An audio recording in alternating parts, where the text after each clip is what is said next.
Muy buenos días, bienvenidos al seminario del día de hoy, la frontera del nearshoring en México, transformando el concepto en realidad. En las próximas 2 semanas, el Instituto de las Américas de la Universidad de Georgetown tendrá un ciclo de conferencias virtuales sobre el potencial del proceso llamado nearshoring, friendshoring, allyshoring en México. Para empezar este ciclo, tenemos la fortuna de que el subsecretario Gabriel Llorio haya aceptado nuestra invitación para hacer una presentación sobre el potencial del nearshoring, las políticas públicas necesarias para apoyar este proceso y también cómo lograr que los efectos de este proceso se expandan a toda la República y no solo a un puñado de estados. Como ustedes saben, el subsecretario Llorio previamente fue el jefe de la unidad de crédito público, antes tuvo una larga carrera en el Banco Mundial, Banobras, y también en la Secretaría de Hacienda y Crédito Público.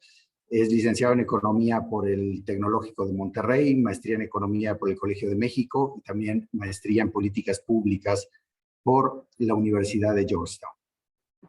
Gabriel hará una presentación sobre este tema y después tendremos la posibilidad de hacer algunas preguntas, así que le solicito al público me envíe las preguntas por la función del chat y yo las voy agrupando y así tenemos un diálogo con el subsecretario después de su presentación. Entonces, las preguntas por el chat y for those that want to listen to the presentation in English, we have interpretation also through the interpretation button at the lower part of your screen. Entonces, con eso, Gabriel, nuevamente, muchas gracias por aceptar nuestra invitación y te dejo la pantalla. Muy bien, muchas gracias, Alejandro, y de verdad muchas gracias por la oportunidad de participar con ustedes y la oportunidad también de compartir algunos elementos y sobre todo perspectivas de cómo estamos viendo el fenómeno de relocalización de empresas en México. Yo creo que el título le han puesto al foro, a la presentación, ¿no? Transformar el concepto en realidad, prácticamente lo dice todo, es cómo podemos sacar el mayor beneficio y ventaja de la relocalización de empresas. Y de hecho el viernes pasado tuve la oportunidad de estar en otro foro sobre relocalización de empresas en Tijuana. Y se los cuento porque más allá de los datos macroeconómicos o si existe una línea de información sobre el nearshoring en México, en realidad se están viendo ya o observando la forma en la que el nearshoring se está materializando, sobre todo de manera muy orgánica, creciendo en el norte de México con la frontera sur de Estados Unidos, donde existen ya pues enclaves industriales y manufactureros muy claros, ¿no? Sobre todo en la zona de Nuevo León, Ciudad Juárez en Chihuahua y Tijuana en Baja California, y cuáles son los retos que están enfrentando. También tenemos un poco de información que nos han venido reportando sobre actividad económica en el centro y centro occidente del país, ¿no? Donde se encuentran los corredores pues, logísticos de comercio electrónico de México, pero también relacionados con los microprocesadores. Y Alejandro también lo mencionaba un poco, es cómo podemos sacar ventaja de todo esto en todo el país y no necesariamente que se concentre en los enclaves industriales tradicionales de México. Y aquí un reto hacia adelante es cómo podemos conectar al sureste mexicano en esta evolución. Entonces, si me permiten, antes de entrar en algunos detalles, y voy a dedicar tal vez 10, 15 minutos a esto, les quiero contar una anécdota porque creo que dice mucho sobre cómo se está percibiendo la dinámica tanto del nearshoring como lo que está pasando en México. Y es que hace más o menos un año, no sé si recuerdan, empezó todo este tema, de hecho, del Tratado de Libre Comercio. Ya hace unas décadas se hablaba del onshoring, ¿no? Era un poco como algunas empresas podían moverse a otros territorios para sacar ventaja de los costos laborales o de algún otro tipo de vinculación comercial.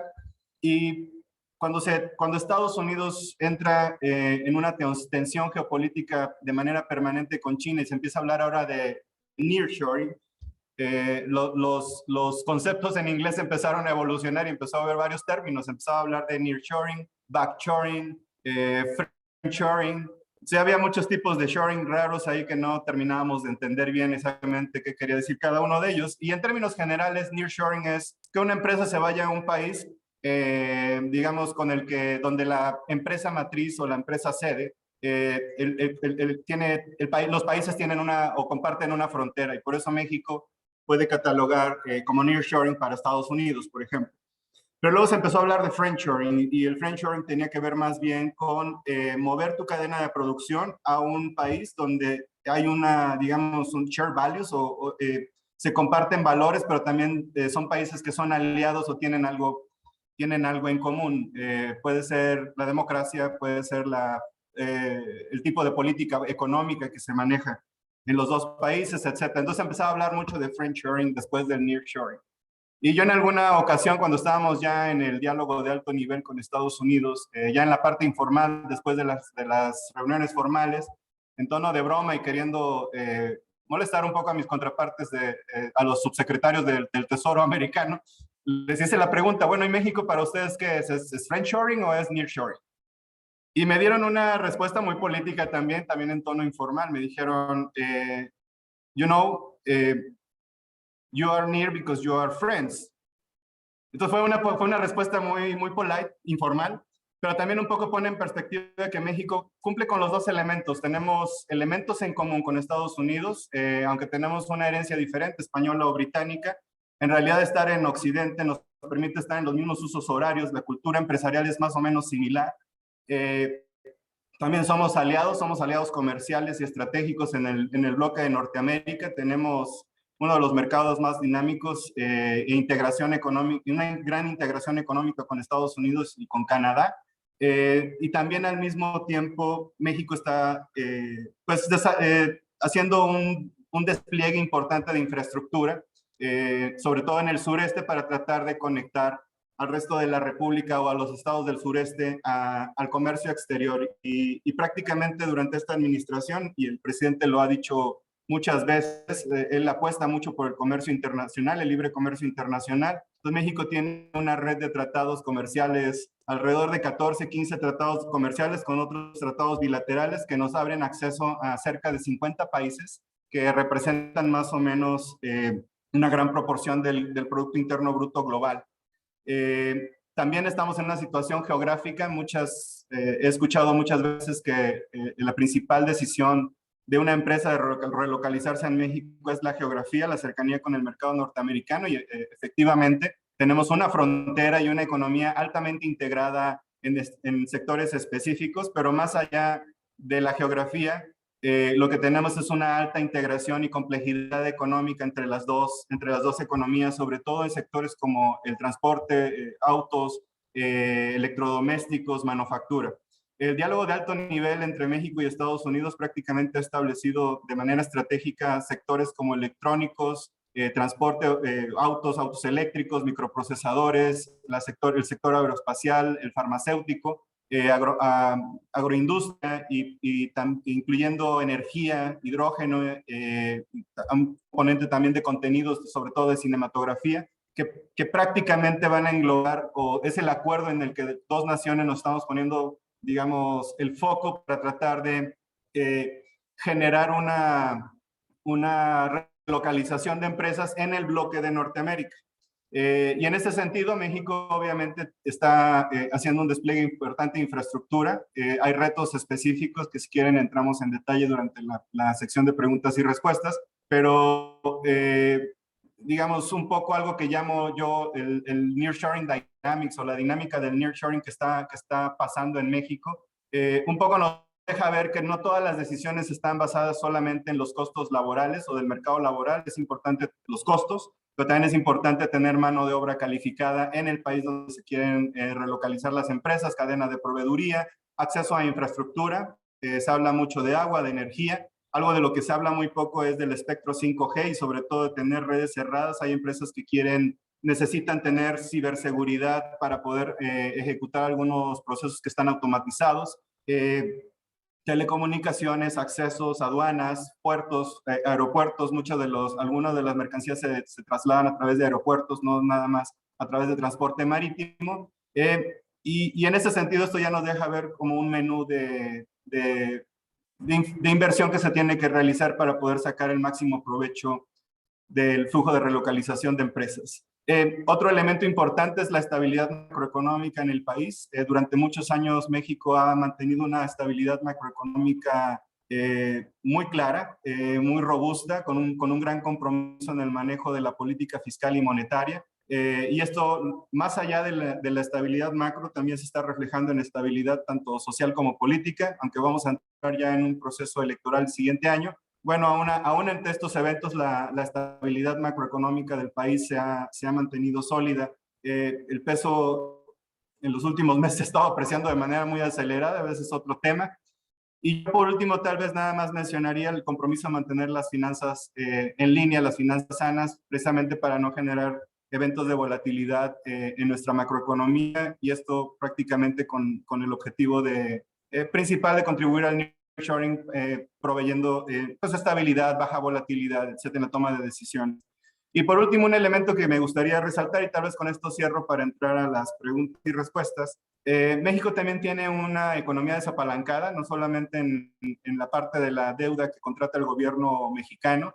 Los gobiernos subnacionales también tienen niveles bajos de endeudamiento, pero los corporativos mexicanos en nuestros mercados también están reflejando desapalancamientos. Esto que un poco deja ver es que hay margen para que las empresas pudieran financiar expansión de naves industriales o manufactureras, o sea, las inversiones necesarias que quisieran hacer.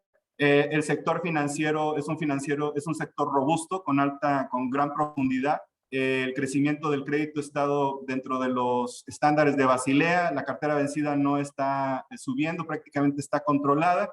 Y en este sentido este contexto nos brinda un muy buen contexto financiero para poder acelerar financiamientos que se necesiten proveer para realizar las inversiones, no solo del lado público, sino también del lado privado.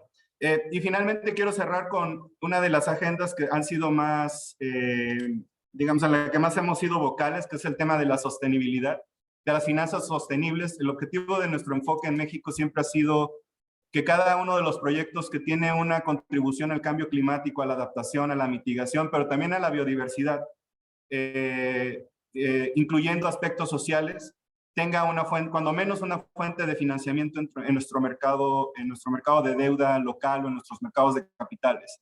Y esto ha significado que hemos venido desplegando emisiones de bonos de impacto, desarrollando los mercados de deuda fija ligados a impactos de sostenibilidad.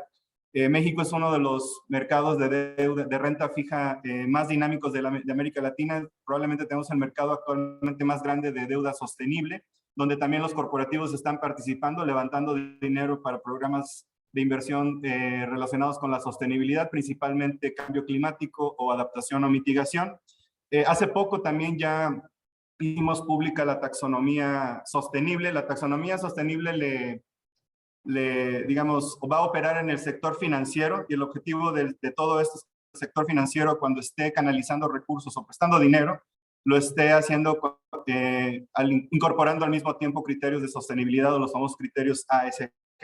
Entonces, parece que estamos alejándonos un poco del tema del nearshoring, pero la taxonomía, precisamente al estar alineada con la taxonomía verde de Europa, una empresa que cumple con los estándares europeos en sus actividades económicas, en estos, digamos, nuevos estándares sostenibles que está poniendo la Unión Europea, va a tener la certidumbre de que cumple también con la taxonomía mexicana y viceversa, excepto en la parte social. La parte social es el valor agregado que está trayendo México en esta taxonomía, pero bueno, la reunión es sobre taxonomía, entonces voy a cerrar ahí el tema de la taxonomía. Pero si quieren, aquí cerramos y pasamos a preguntas y respuestas, si les parece, y entramos tal vez en alguno de los detalles que quisieran abordar.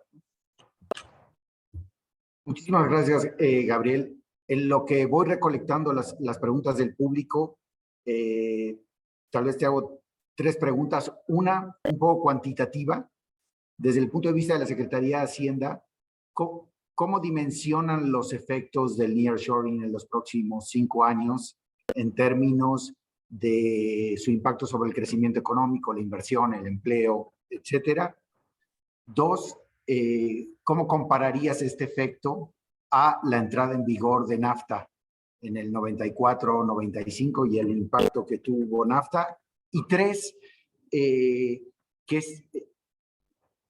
¿cuáles serían las políticas indicadas y qué acciones se están implementando para que los efectos del nearshoring lleguen, digamos, hasta los estados del sur, sureste y cubran a todo el país y no se concentren en la franja norte y en el Bajío y otros estados del centro del país? Y con esto yo voy recolectando las preguntas, así luego ya pasamos a las preguntas del público. Sí, por supuesto.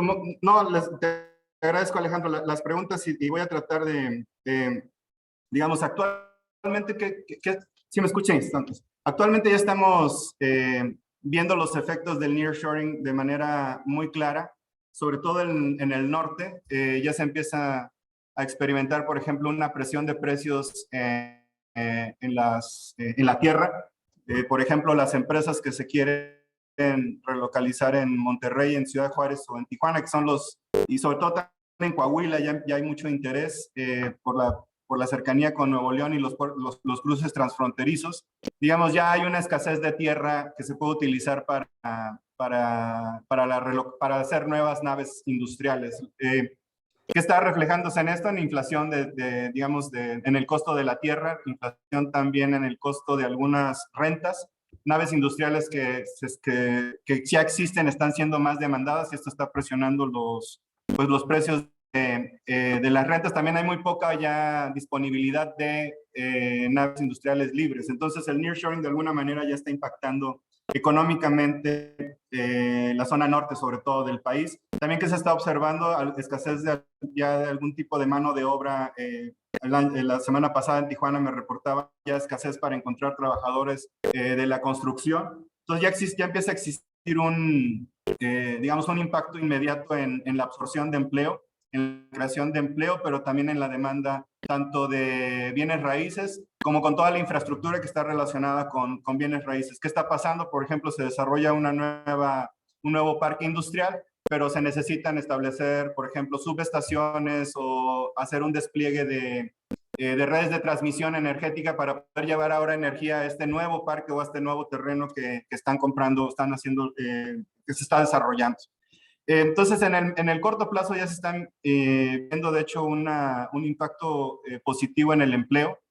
También en el crecimiento, las expectativas de crecimiento están incrementándose de manera significativa en los últimos meses, sobre todo de las casas analistas en México. Nosotros al inicio del año habíamos estimado que el crecimiento del país podía estar alrededor del 3%. Los especialistas andaban pues, muy cercanos al 0, en algunos casos 1.1, sobre todo por el supuesto de una potencial recesión en Estados Unidos. Pero el nearshoring está incrementando la inversión extranjera directa en el país y el crecimiento también lo está ya reflejando. Es muy probable que este año vamos a crecer tal vez por encima del 3%. Entonces México, después del COVID y con la acentuación del nearshoring, está creciendo entre el 3 y el 4%, de hecho, en los últimos 3, 4 años. Pero un poquito la pregunta es hacia adelante, ¿cómo pensamos que va a impactar la relocalización de empresas? Y la verdad es que no está claro porque las dinámicas de la relocalización todavía no terminan de quedar claras. Creo que todavía muchos especialistas las están tratando de entender. Cuando uno habla con las empresas empiezan a definir ya el tipo de decisiones que toman, sobre todo en costos laborales, el acceso a energía o infraestructura. Pero si hacemos una calibración, y estos números que les voy a decir todavía necesitan ser más calibrados, en casi todos los estudios que han realizado, por ejemplo, el Banco Interamericano de Desarrollo fue uno de los primeros en hacer un análisis. Más o menos estimó que México se podía beneficiar de cerca de 35,000 millones de dólares en exportaciones con el fenómeno de nearshoring en el corto plazo. Lo que era muy, digamos, ilustrativo era que el segundo país que más se iba a beneficiar es Brasil, con 7,000 millones, 8,000 millones, si me acuerdo bien, tal vez 9,000, pero digamos, entre el primero y el segundo lugar, el flujo de relocalización de empresas mayor, según las estimaciones del Banco Interamericano, van a suceder en México. Más o menos dice lo mismo Morgan Stanley, JP Morgan sobre todo hace poco corrieron un análisis similar. Estiman que el potencial del nearshoring en Latinoamérica va a ser de cerca de 80,000 millones de dólares. Y también lo que es muy ilustrativo es que el 50%, 40,000 millones van a estar pasando, o se estima que pasen por México. Entonces, casi en todos los estudios se habla mucho de que México va a captar más o menos la mitad de este flujo, y este es un flujo importante.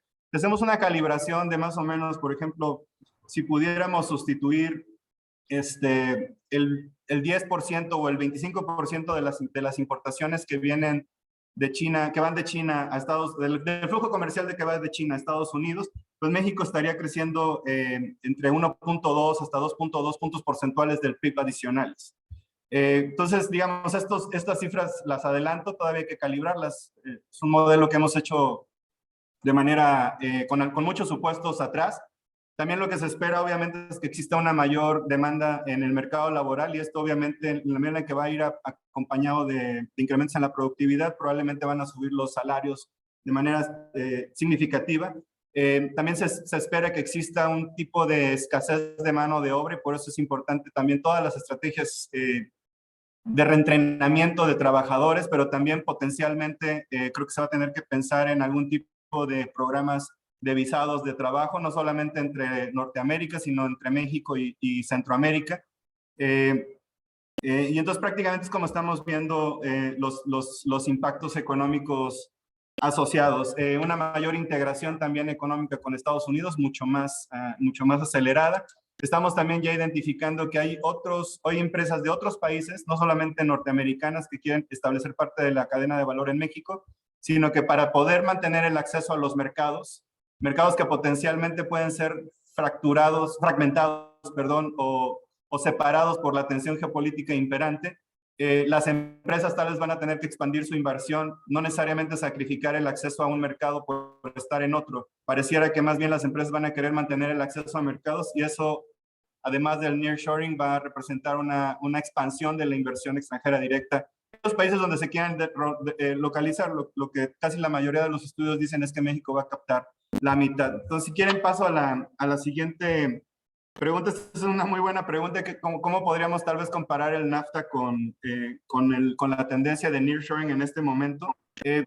Yo creo que hay mensajes muy claros o lecciones muy claras sobre el Tratado de Libre Comercio y cómo fue, digamos, desenvolviéndose en los últimos 30 años.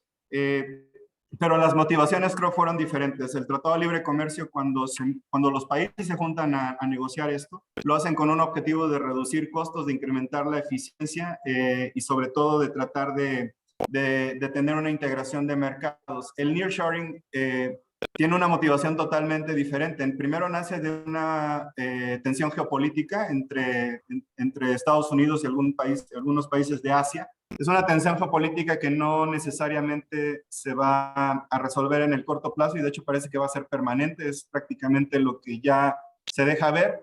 Entonces, en este sentido, el nearshoring no es, no nace por una cuestión económica o una decisión de optimización económica, nace precisamente por una tensión geopolítica. Derivado de la tensión geopolítica, algunas empresas sí están tomando decisiones económicas de en dónde establecerse, y eso tiene que ver con los costos laborales, dónde puede minimizarse el costo. No toda la cadena de valor, de hecho, puede estar relocalizada en Estados Unidos porque va a ser muy cara. Entonces tratan de empezar a encontrar vocaciones industriales manufactureras, pero también costos, mano de obra calificada, proveeduría, etc. Entonces creo que las motivaciones son diferentes. El nearshoring también es un poco más sobre cooperación, más que sobre competencia.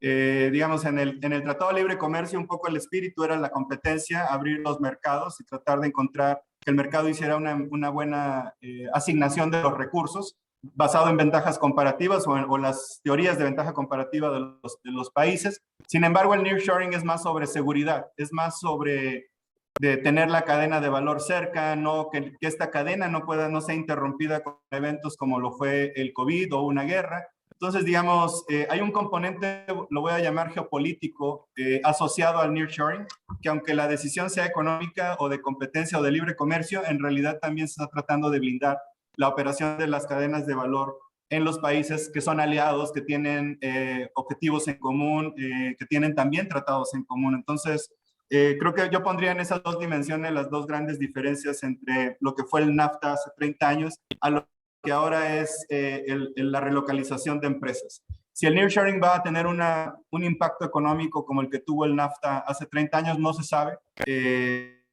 Pensamos que lo podría tener, sobre todo si la tensión geopolítica se mantiene. Cada vez que hablamos con empresas, las empresas de manera clara expresan que no quieren sacrificar el acceso al mercado norteamericano, pero México prácticamente también tiene una, no solamente cercanía con Estados Unidos, sino también cercanía con el mercado europeo. Mucho del flujo que viene de Asia hacia la costa este de Estados Unidos tiene que cruzar por territorio a Estados Unidos a través de trenes. Hay una saturación en los puertos de la costa oeste norteamericana. Algunos pasan por el canal de Panamá, otros van a tener que irle a dar la vuelta al continente. Entonces, con esto voy a tratar de responder la tercera pregunta que me hizo Alejandro. ¿Por qué? Porque la importancia de las inversiones del corredor del Istmo, para aquellos que no están familiarizados sobre la geografía mexicana, el corredor del Istmo es la parte más angosta del territorio mexicano. Corre de norte a sur, del Golfo de México al Pacífico. Y prácticamente son 2 estados de la República los que tienen el corredor, es en el norte Veracruz, en el sur Oaxaca. 2 puertos, en Veracruz, Coatzacoalcos, en el sur, en Oaxaca, Salina Cruz. Ya existe ahí, digamos, inversión en trenes, hay una vía ferroviaria, tenemos 2 puertos, también hay inversión en la industria petrolera, pero un poco lo que les quiero decir es, el sureste de México está de alguna manera altamente desvinculado del comercio exterior y del crecimiento económico que tiene el resto de la República Mexicana. Cuando vemos el crecimiento del país, que históricamente, digamos, hemos estado creciendo alrededor del 2% en promedio, usualmente se debe precisamente a que algunos de los estados de la República no tienen un crecimiento económico mayor al 2%. En promedio, la República está creciendo al 2%, pero hay unos estados que están creciendo a más, al 3%, al 4%, algunos inclusive han alcanzado tasas del 5%. El sureste mexicano prácticamente está vinculado y en la medida en la que lo podamos incluir, nuestra tasa de crecimiento potencial va a ser mayor aritméticamente. Pero si nos vamos ya al detalle o desmenuzamos un poco las dinámicas que pueda tener cuando el sureste se vincula al resto de la República, creo que queda muy claro, número uno, el rezago en desarrollo, ¿no? Digamos, los mercados laborales están más concentrados en el centro y en el norte del país, entonces es probable que de esta manera podamos generar un mayor desarrollo de nuestro mercado laboral en el sur. También es la zona sur es la que está altamente también integrada en temas de migración con Centroamérica, entonces es importante hacer inversiones de infraestructura que generen mano de obra, pero que también puedan absorber parte de la migración que viene o que cruza por el territorio mexicano. Digamos, tenemos por América, prácticamente estaría pasando un flujo comercial que viene desde Asia, como les comenté, tiene varios canales por donde puede pasar. Si logramos que parte de ese flujo pase por el corredor del Istmo, ese flujo se puede usar como un anclaje de desarrollo en la zona sur que está rezagada. Y para eso estamos invirtiendo en trenes, obviamente en infraestructura de comunicaciones. Hay 10 parques industriales que se están desarrollando al lado del corredor del Istmo. Esto significa que una empresa que pudiera tener la intención no solamente de usar el Istmo como pasaje logístico, sino también como para agregar valor agregado en el Istmo, va a tener las condiciones para hacerlo. Tenemos la cercanía también de ahí de algunos aeropuertos, sobre todo en Oaxaca se están modernizando los aeropuertos cercanos al Istmo. En la península de Quintana Roo se está construyendo un aeropuerto, el aeropuerto de Tulum, para desfogar un poco el tránsito que está teniendo el aeropuerto de Cancún, que no nada más es de pasajeros, se está convirtiendo en uno de los hubs de transporte aéreo más importantes de México y de la región. Entonces, prácticamente el objetivo del Istmo y del Tren Maya, que va a conectar el circuito de Yucatán, con potenciales inversiones que han expresado los países del Triángulo Norte, por ejemplo, Guatemala, pues podrían generar, digamos, esta movilización masiva de mercancías con una vocación logística. Estimamos que la vocación también puede incluir la agroindustria, sobre todo porque por la cercanía, por la abundancia de recursos naturales en el sureste, pero también por los mercados del Triángulo Norte de los países del sur. Y es un poquito lo que creo que estamos tratando de lograr con las inversiones en el sureste. Tal vez se me fueron ahí unos 2 elementos, pero sí que cierro aquí porque creo que ya hablé mucho y hay unas preguntas por lo que veo. Bueno, Buenísimo, Gabriel. Yo creo que hay muchos temas para desarrollar y pensar en tus respuestas, pero voy rápido y te hago una síntesis de las preguntas y luego tú haces una respuesta agrupando, digamos, todas estas preguntas. En primer lugar, Leda Alvin pregunta un poco qué se puede hacer para incrementar el valor agregado en nuestras exportaciones, ¿no? Uno de los temas ha sido que obviamente en términos de insumos y bienes de capital tenemos niveles de importaciones muy elevados. Segundo, Juan Pablo Cervantes pregunta sobre los efectos de la inseguridad y la violencia en la relocalización de empresas hacia México. Gabriel España pregunta cómo vamos a enfrentar la imposición de aranceles compensatorios en Europa para importaciones europeas, o sea, exportaciones de terceros países hacia Europa que tengan un componente de energías fósiles o energías no limpias en su producción y ya se están planteando este tipo de aranceles. Jane Heidi pregunta un poco sobre ejemplos de empresas que ya estén decidiendo localizarse en México por temas sobre todo de sostenibilidad, que vean en México una plataforma para una producción sostenible, adecuada. Alejandro Becerra hace una pregunta si la Secretaría, ¿cómo plantearía la Secretaría de Hacienda la posibilidad de incrementar los déficits públicos, los requerimientos financieros del sector público para invertir más en infraestructura? Jaime Palafox habla o pregunta cuáles serían las acciones que se están tomando para agilizar trámites de diferente índole para acelerar este proceso de nearshoring. Y finalmente hay un par de preguntas sobre cuál puede ser el rol tanto de la banca comercial como de la banca de desarrollo para aprovechar este proceso. Desde ya le pido una disculpa a alguno de los participantes que hicieron algunas preguntas y tal vez se me pasaron, pero también ya estamos llegando al límite de tiempo. Entonces, Gabriel, te dejo, digamos, esta serie de preguntas para que nos des tus respuestas. Sí, a ver, voy a tratar de ser puntual en cada una de ellas.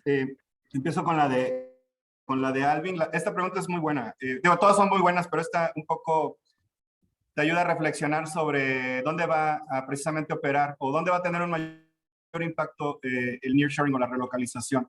Y digamos, si pensamos un poco en el desarrollo económico de México comparado con otras regiones en el mundo, sobre todo el sureste asiático o en Asia, donde hubo digamos, una gradualidad que iba del sector primario al sector secundario y posteriormente el desarrollo del sector terciario, como tradicionalmente se ven estos enfoques de desarrollo económico.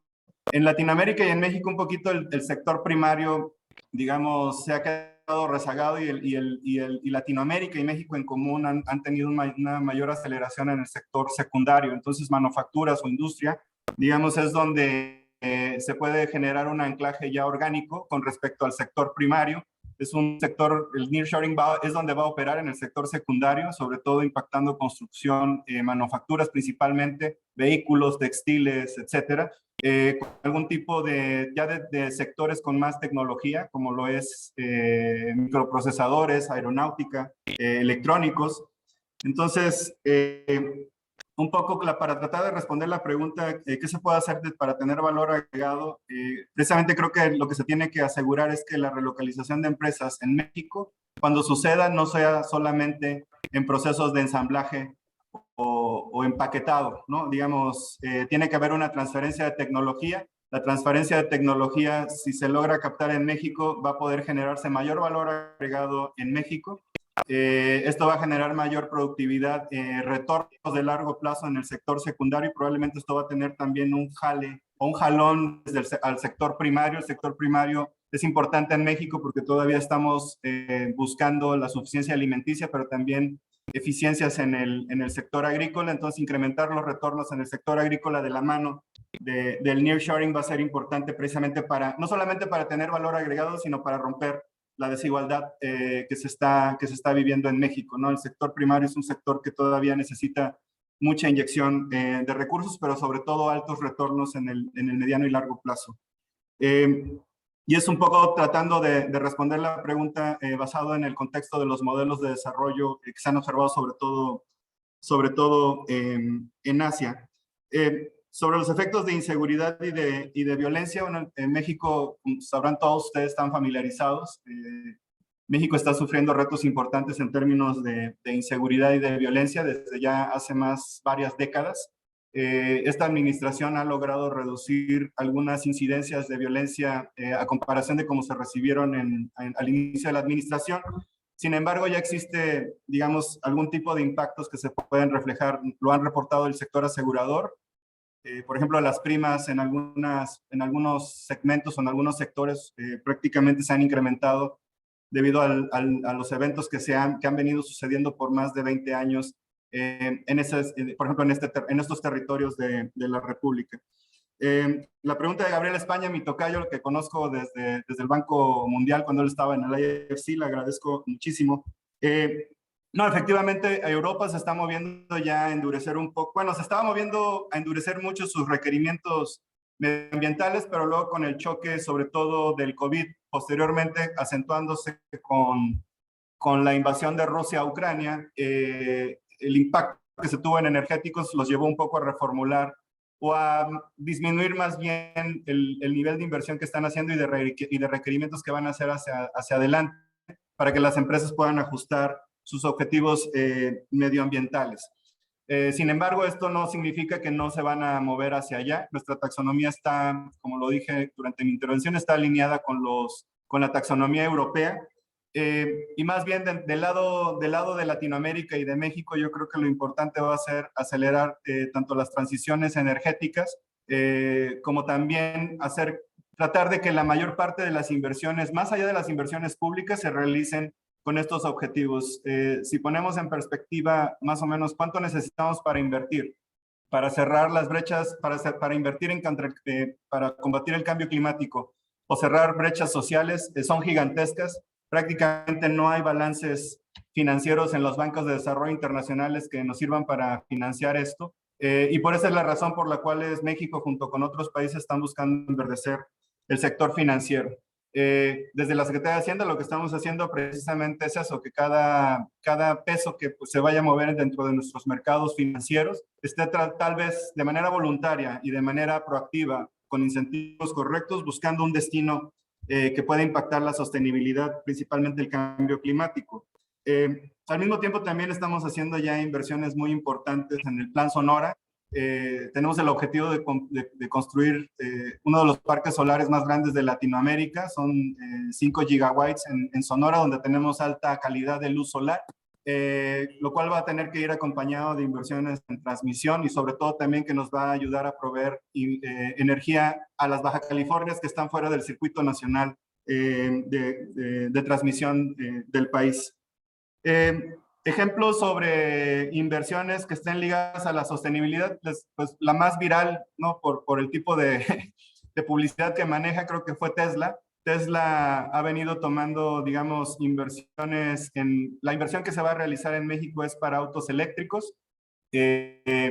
Parte de parte de la proveeduría va a suceder va a venir a México en sustitución de algún flujo que está viniendo actualmente de China y que va hacia Estados Unidos. Pero Tesla, por ejemplo, parte de las negociaciones fue precisamente qué hacer con los impactos que puede generar la empresa en una zona urbana como es Monterrey, que tiene cierto estrés hídrico. Y entonces los estándares y certificaciones que va a usar la empresa Tesla, no solamente para la producción de autos eléctricos que tiene un impacto en el medio ambiente, sino la forma en la que la empresa o la planta va a funcionar, pues tiene que ver precisamente con el reciclado del agua, el manejo del agua, vivienda verde asociada a los trabajadores que se van a relocalizar para poder operar la planta.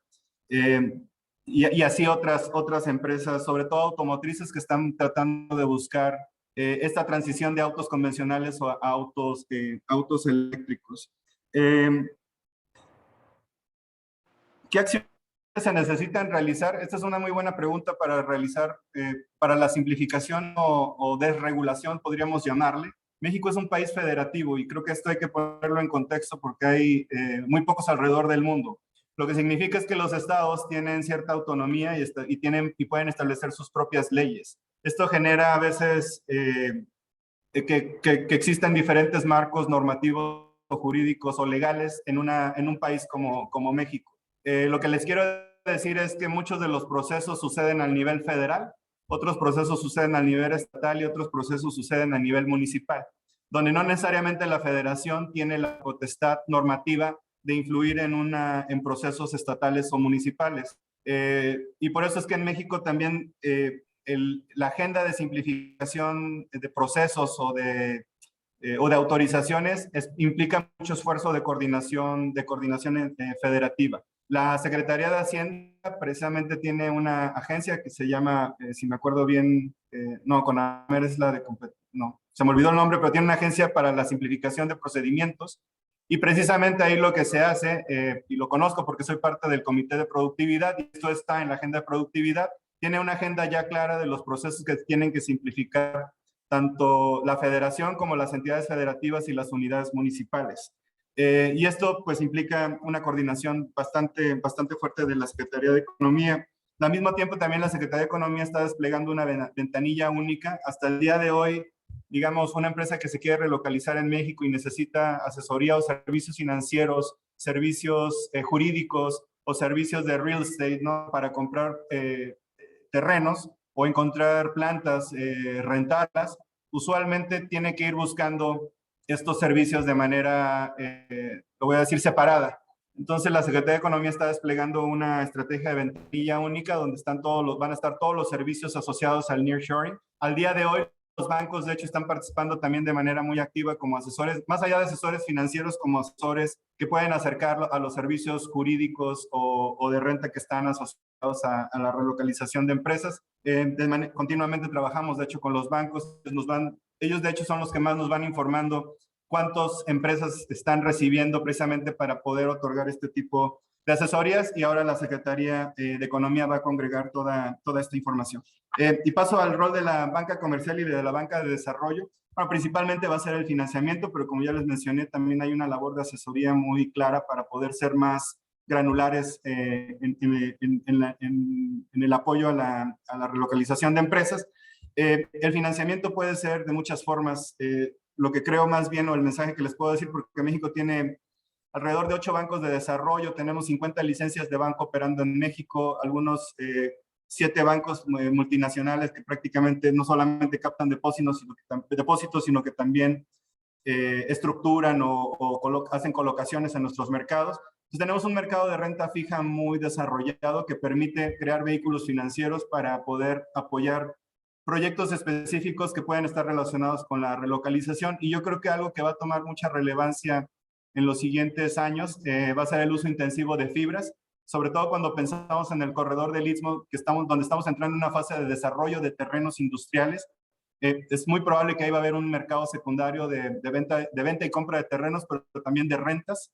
Y esto va a significar que probablemente podamos estar entrando en una nueva etapa de fibras, que son estos fideicomisos donde se engloban bienes raíces para poder llevarlos al mercado y levantar financiamiento para poder hacer inversiones en otros parques industriales.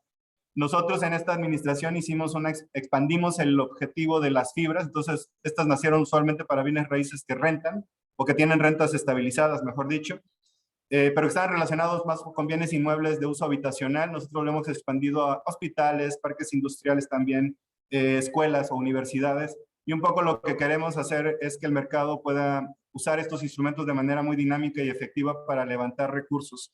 La banca de desarrollo claramente tiene un rol en donde existan retos o falta de acceso al financiamiento. Hay empresas muy grandes en México que ya tienen acceso al financiamiento, pero otras empresas no pueden acceder ni a los mercados de deuda ni a créditos, mucho menos a los mercados de capital. Y ahí lo que hemos hecho es, ya hicimos una modificación en la ley del mercado de valores. La aprobó la Cámara del Senado, la Cámara Alta en México, falta que lo apruebe la Cámara Baja, ya está en la agenda legislativa. Pero aquí lo que buscamos precisamente es simplificar los procesos, teniendo un criterio de proporcionalidad para que las pequeñas y medianas empresas eventualmente puedan desarrollar, digamos, aspectos como de gobierno corporativo similares a las empresas grandes sin el requerimiento de las empresas grandes y acceder al mercado de valores. Esto es algo que pasa o sucede de manera muy frecuente en Estados Unidos, pero en México tenemos todavía que desarrollar el mercado de capitales, y ahí la banca de desarrollo pues puede fungir como financiamiento puente, estableciendo productos que enaltezcan los créditos para algunos segmentos específicos. Por ejemplo, NAFIN tiene programas ya claros para apoyar la relocalización de empresas y el nearshoring, sobre todo en los 5 sectores estratégicos que establecimos con Estados Unidos. Y además hay una parte del financiamiento que viene de la política fiscal. Estamos dando incentivos para incrementar la tasa de retorno de las empresas que se establezcan en el Istmo, en los polígonos. Están a base del impuesto de renta y del impuesto a valor agregado, pero el objetivo que queremos es incrementar la rentabilidad de las empresas, y también vamos a desplegar incentivos fiscales sectoriales que están relacionados con los 5 sectores del nearshoring que les acabo de mencionar. Y probablemente también vamos a desplegar un paquete de incentivos para el Plan Sonora. Todavía lo estamos estudiando, pero va a ser probablemente muy parecido a los del Istmo. Y actualmente corre ya un paquete de incentivos en la zona norte del país para las empresas que establezcan operaciones en la zona norte, donde están los enclaves industriales tradicionales del país. Cierro aquí porque creo que ya me pasé del tiempo, pero les agradezco muchísimo la oportunidad. Y siempre, para mí, de verdad es un gusto regresar, aunque sea de manera virtual, a Georgetown. Tuve muy gratos momentos en Georgetown, siempre lo recuerdo con mucho cariño. Entonces, para mí siempre es grato poder estar, aunque sea de manera virtual. Espero pronto poder visitarlos en Washington. Muchísimas gracias. Gracias, Gabriel. Gracias a todos por estar con nosotros, Gabriel. Bueno, te espero alguno de tus viajes a Washington para platicar contigo en persona, y realmente te agradecemos por esta presentación tan profunda, tan a detalle del potencial que tiene este proceso en la economía mexicana, en el país. Y bueno, nuevamente agradecerte a ti, agradecer a todo el público y recordarles que los próximos 2 lunes, el 24 y el 31, tendremos 2 eventos más sobre nearshoring en México, uno sobre la visión de los analistas económicos expertos y la última sobre los practitioners, ¿no? Secretarios de Finanzas, de Desarrollo a nivel estatal, algunas cámaras industriales, para ver cómo se está dando el proceso. Y con eso nuevamente agradecerte, Gabriel, agradecerle a todos por estar con nosotros, y bueno, los vemos el lunes que viene.